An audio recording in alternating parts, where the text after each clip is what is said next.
Aux Philippines, la crédibilité des élections présidentielles est remise en question moins de 2 semaines avant leur déroulement.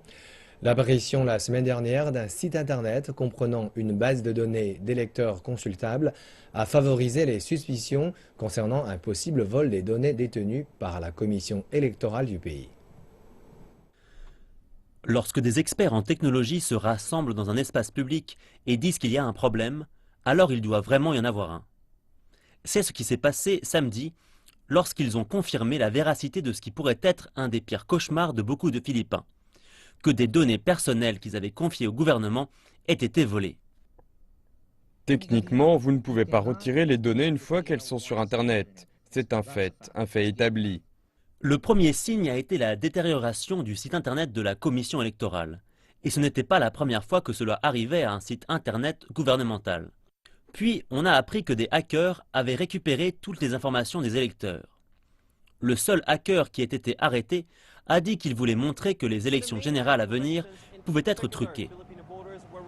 Tout spécialement pour les élections du 9 mai, on a demandé à chaque électeur philippin d'enregistrer ses empreintes digitales, sa signature digitale, sa photographie et d'autres informations personnelles.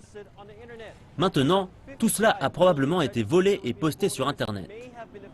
Environ 55 millions d'électeurs philippins sont affectés par cette fuite. Je peux appeler une banque et dire que j'ai besoin de mon numéro de compte et voici mon nom, et voici ma date d'anniversaire, et voici le nom de jeune fille de ma mère. Ils peuvent obtenir les numéros de compte, les soldes, les historiques de crédit, etc. La commission électorale a présenté ses excuses pour cette fuite, mais insiste sur le fait qu'elle n'aura aucune incidence sur la conduite ou le résultat des élections. Nous avons assisté au piratage d'un site internet comprenant des informations publiques. Cela arrive sur l'internet public comme sur l'internet commercial. C'est là que tout le monde va, n'est-ce pas?